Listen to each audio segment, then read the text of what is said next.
BCB পরিচালনা পরিষদ নির্বাচন 2025-এ আজ 28শে সেপ্টেম্বর তারিখে নির্ধারিত মনোনয়নপত্র জমাদানের দিবসে 3টি ক্যাটাগরিতে আমরা 27শে সেপ্টেম্বর যে 60টি মনোনয়নপত্র বিতরণ করেছিলাম তার মধ্য হতে 51টি মনোনয়নপত্র জমা পড়েছে।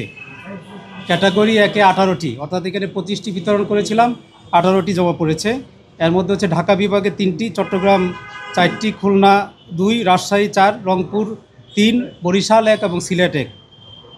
ক্যাটাগরি 2-এ 30টি, আমরা 32টি মনোনয়নপত্র বিতরণ করেছিলাম, 30টি আমরা জমা পেয়েছি। ক্যাটাগরি 3-এ 3টি বিতরণ করেছিলাম, 3টি জমা পড়েছে। এই 3টার মধ্যে হচ্ছে জাহাঙ্গীরনগর বিশ্ববিদ্যালয়, চট্টগ্রাম বিশ্ববিদ্যালয় এবং সাবেক ক্রিকেটার খালেদ মাসুদ পাইলট।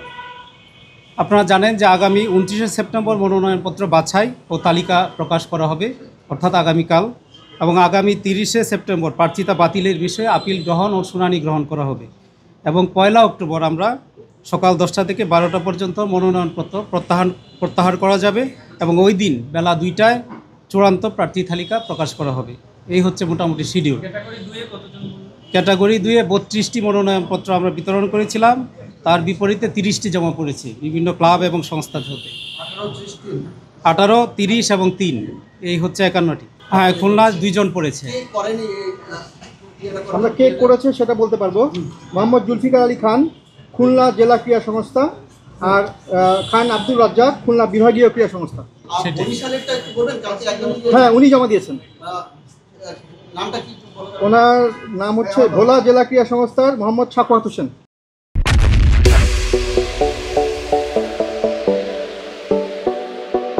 ঢাকার 3 জন হচ্ছে মোহাম্মদ আমিনুল ইসলাম আর নাজমুল আবেদিন, আরেকজন হচ্ছে SM আবদুল্লাহ আল ফুয়াদ রেদওয়ান। চট্টগ্রামের 4 জন। চট্টগ্রামটা আমি বলছি। আহসান ইকবাল চৌধুরী, ব্যারিস্টার মীর মোহাম্মদ হেলাল উদ্দিন, জনাব আসিফ আকবর, জনাব মোহাম্মদ শওকত হোসেন।